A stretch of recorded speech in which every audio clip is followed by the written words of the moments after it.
हाय, hello, नमस्कार everyone. Shri Swami Samarth. कसे आहात सगळे? मस्त ना? अजून एका नवीन आणि खूप दिवसानंतरच्या ब्लॉगमध्ये मी मेघा सगळ्यांचं मनापासून स्वागत करते. तर आज खूपच दिवसांनी ब्लॉग बनवते आहे. ॲक्च्युली हा व्हिडिओ बनवून जवळजवळ महिना झालेला आहे. पण अ, कामामुळे वेळच नाही भेटला की हा व्हिडिओ एडिट करायला आणि एडिट करून ठेवला तर त्याला व्हॉईस ओव्हर द्यायला वेळ नाही भेटला. थोडीशी धावपळ सुरू आहे. पुढच्या व्हिडिओमध्ये हळूहळू मी सांगेनच. व्हिडिओ खूपच स्किप झाले माझे. जसं म्हणजे कधी-कधी असं होतं आहे की लोकं कधी-कधी व्हिडिओ इतके छान-छान व्हिडिओ बनवूनसुद्धा व्हिडिओला व्ह्यूजच येत नव्हत्या माझ्या पाठीमागे. म्हणजे येतच नाही आहेत व्ह्यूज आणि जेव्हा सुरुवात केली होती तेव्हा चांगले व्ह्यूज येत होते. अगदी 100 क्रॉस व्ह्यूज झालेले आहेत माझ्या जुन्या व्हिडिओना. ह्या व्हिडिओला माझ्या काही एवढ्या व्ह्यूज येतच नव्हत्या. मग कुठे-कुठेतरी आपल्याला काहीतरी निगेटिव्हिटी येते की नको काही होतच नाही, कशाला करायचं उगाचच. लोकं व्हिडिओ बघत नाहीत, व्हिडिओ व्हायरल जात नाही, मग नको व्हिडिओज टाकायला नको असं वाटत होतं मला मध्ये-मध्ये. त्यामुळं मी व्हिडिओ बनवून पण माझी म्हणजे असं इच्छा होत नव्हती तो व्हिडिओ अपलोड करायचा किंवा व्हिडिओला साऊंड द्यायचा, व्हिडिओ तयार करायचा. पण ते म्हणतात ना एक आपली एक कला असते अंगामध्ये, तर मला असं हे पण होत नाही की नाही मला व्हिडिओ करायचा आहे असं होतं आहे. तर मी म्हटलं चला ठीक आहे, जाऊ देत इतके दिवस नाही केलं, पण आता इथून पुढे थोडे दिवस करून बघावं व्हायरल होतात का परत. जर व्यवस्थित व्हिडिओ चालले तर कंटिन्यू करता येतील, म्हणून म्हटलं व्हिडिओ टाकावा परत. तर हा आहे निधीचा फेसवॉश. निधी केअर माहीतच असेल तुम्हाला. तर त्यांचा मी फेसवॉश हा ऑनलाईन मागवला आहे आणि ह्या फेसवॉशचा मला एवढा फायदा झाला आहे की माझ्या चेहऱ्याचे सगळे ॲक्ने गेलेत. माझ्या चेहऱ्यावर बघ असं नाकावरती अशा व्हाईट हेड्स वगैरे येत होत्या, पण त्या सगळ्या माझ्या कमी झाल्यात आणि डॉट्ससुद्धा खूप चेहऱ्याच्या माझ्या कमी झालेत. तर मी काय ह्याची जाहिरात वगैरे करत नाही आहे किंवा त्यांची प्रोडक्टची ॲड वगैरे असं काही नाही. त्यामुळे मी पर्सनल सांगते, मी हा घेतला, महिनाभर यूज केला आणि हा दुसरा पॅक आता मागवला आहे मी म्हणून. आणि सहजच आता टाईम म्हणजे व्हिडिओ तोंड धुण्याचा टाईम झाला म्हणून मी तुम्हाला दाखवते आहे. पण मी काय ह्याची ॲड वगैरे काही करत नाही आहे. तर खूप छान आहे. ज्यांना खरंच हवा असेल किंवा ज्यांनी घेतला असेल त्यांनी पण सांगा की खरंच खूप छान आहे, त्याचा रिझल्ट मला तर छान आला. ह्याच्या अगोदर मी मम्माअर्थचा वापरत होते, पण मम्माअर्थने जेवढा मला इफेक्ट नाही आला तेवढा इफेक्ट मला ह्या फेसवॉशने आला. आणि फेसवॉश किंवा साबण म्हणजे साबणापेक्षा फेसवॉश आपल्या चेहऱ्याला बरा असतो. तर संध्याकाळची वेळ होती म्हणून मी फ्रेश होत होते आणि 2 टाईम फेसवॉशने चेहरा वगैरे धुतला तर मग चेहरा फ्रेश पण राहतो. आणि त्या फेसवॉशनी मी जसं जेव्हापासून चेहरा वॉश करते तेव्हापासून मला खूप छान म्हणजे चेहरा वाटतो माझा, मला असा एकदम स्मूथली. आणि त्याच्यानंतर हे मग निव्याचं मॉइश्चरायझर फक्त लावते मी, दुसरं काही नाही लावत मी.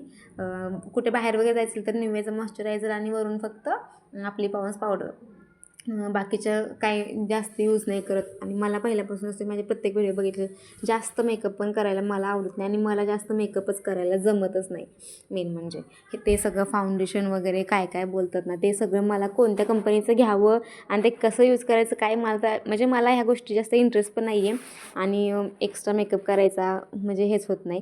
जेवढा काय मेकअप केला असेल तो लग्नातच केला होता, ते पण माझ्या फ्रेंडची बहीण होती मेकअप आर्टिस्ट, तर तिनेच केला होता मेकअप, तेवढाच. नाही तर मला जास्त मेकअप करता येतच नाही. जेवढं सिम्पल आहे तेवढंच म्हणजे त्यातच माझं हे असतं की ठीक आहे बाबा एवढंच ओके आहे आपल्यासाठी.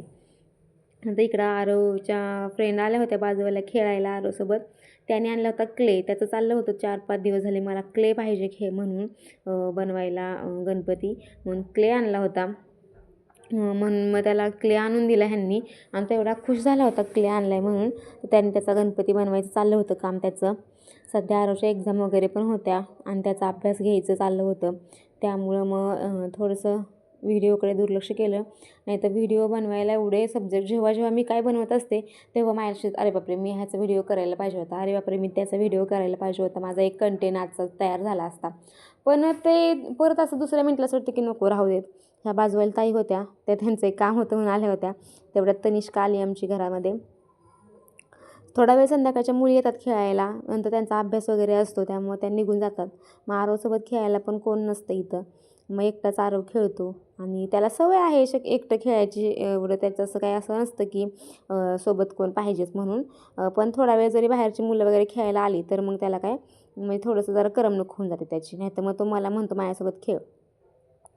तिकडे संध्याकाळी स्वयंपाकाचा टायमिंग झाला होता, तर म्हटलं करून घ्या पटकन. हे आले होते कामावरून आणि ह्यांना दुपारी टिफिन न्या बोलतं तरी हे टिफिन काही नेत नाहीत. आणि कधी कधी मी जबरदस्ती देते, मग नेतात ते. पण त्यांना संध्याकाळी घरी आले की लगेच भूक लागते, त्यामुळे मग पटपट स्वयंपाक बनवा म्हटलं. करंज्या बनवल्या होत्या, कारण दिवाळीमध्ये मला खोकला आला होता. महिनाभर माझा खोकला आणि घसा जाम झाला होता खोकल्यामुळे. त्यामुळे मग तेव्हा काही दिवाळीमध्ये काही खाल्लंच नव्हतं. म्हणून मग आत्ता परत करंज्या, दिवाळीनंतर 2 वेळा करंज्या बनवल्या. हे बनवू लागले मला. त्यांना मी शिकवलं कशा बनवायच्या काय वगैरे. मग त्यांनी सारण वगैरे भरून तयार केलं आणि मी त्यांना लाटून दिली करंजी. तर 2 वेळा अशा करंज्या केल्या थोड्या थोड्या, कारण की करंजी हा माझा खूपच आवडता पदार्थ आहे. पण मला दिवाळीमध्ये खायला भेटला नाही, म्हणून मग मी आत्ता केला आणि मनसोक्त 2 वेळा बनवल्या आणि खाल्ल्या पण. आणि इकडे माझा स्वयंपाक चालला आहे संध्याकाळचा. संध्याकाळी स्वयंपाक करायला एवढा वेळ लागत नाही, कारण की दोघांचं किती बनवायचं आहे ना. दोघांचं बनवायला खूप वेळ नाही लागत. आरवचं मध्ये मध्ये चाललं होतं, मम्मी हे दे, मम्मी ते दे. आणि बाहेरची मुलं खेळायला आली तरी हा व्यवस्थित काही खेळत नाही. त्यांना कोणत्या गोष्टीला हात लावूनच देत नाही तो अजिबात. हे घेऊ नका, ते घेऊ नका, हे माझं आहे, ते माझ्यासाठी आणले, ते माझ्यासाठी आणले. हे खेळता खेळता आरवची इकडे दाढ दुखते आहे. तर दाढीचा पण खूप मोठा प्रॉब्लेम आहे आरवचा सध्या, कारण की त्याची दाढ काही काढू पण शकत नाही. जर ते केराटिन वगैरे पण काहीच करू शकत नाही, कारण की ते जे पेन आहे ते त्याला सहन होणारच नाही. आत्ता इतका लहान आहे त्यामुळं तो. तर हे किडोडेंट म्हणून मी कोलगेट आणले. तर जेव्हापासून मी हे कोलगेट यूज करते तेव्हापासून त्याची दाढ दुखायची कमी झालेली आहे. मला पण असंच एकाच ताईंनी सजेस्ट केलं होतं की किडोडेंट पेस्ट वापर म्हणून मुलासाठी, म्हणून मग मी ती आणली आहे. जर तुमच्याकडून जर छोट्या लहान मुलीची वगैरे दाढ दुखत असेल तर ती पेस्ट खरंच वापरा, चांगली आहे. ह्याची पण मी खरंच ॲड करत नाही आहे, कारण आजकाल हे ॲडचा एवढा ट्रेंड निघला आहे की आपण कोणती गोष्ट मनापासून जर दाखवायला गेलं तर समोरच्या बघणाऱ्यांना असं वाटतं की हे ॲडच आहे, ॲड करत नाही आहे. तर आरवचे दात वगैरे आरवने क्लीन केले आणि तो परत खेळायला गेला. इकडं ह्यांचं चाललं आहे लवकर स्वयंपाक बनव, लवकर स्वयंपाक बनव, कारण की ह्यांना लागली आहे भूक. तर चाललं आहे माझं स्वयंपाक बनवायचं. आणि जेव्हा जेव्हा मी माझ्या बाकीच्या रेग्युलर ताईंचे व्हिडिओ बघते ना, तेव्हा मला असं वाटतं की अरे यार, माझा व्हिडिओ करत का नाही आहे मी व्हिडिओ टाकायला पाहिजे. पण व्हिडिओ व्हायरल जर गेले, आपल्या व्हिडिओला बऱ्यापैकी व्ह्यूज आले, तर व्हिडिओ करण्यामध्ये मजा येते. नाहीतर मग असं वाटतं नको यार, हे यूट्यूबचं स्वप्न आपलं इथेच थांबवलेलं बरं, कारण की आत्ता एवढं कॉम्पिटिशन वगैरे झाले.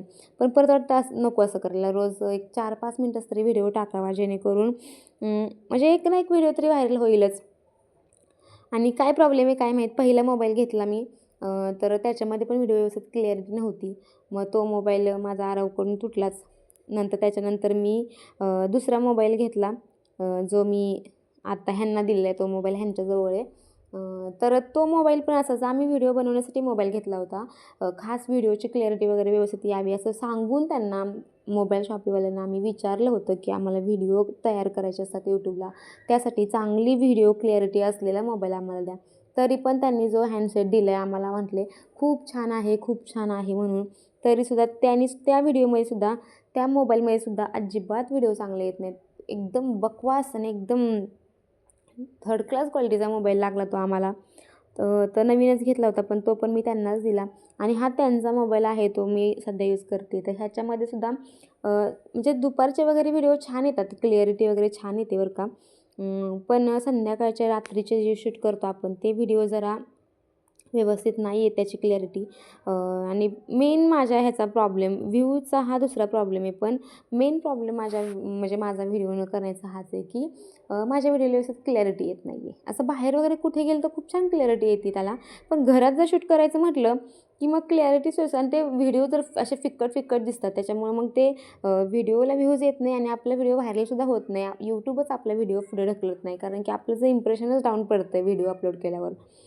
त्यामुळं हे एक माझं महत्त्वाचं आणि फर्स्ट रिझन आहे की मी व्हिडिओ अपलोड करत नाही आहे सध्या. तर असो म्हटलं, परत चला ट्राय करावं.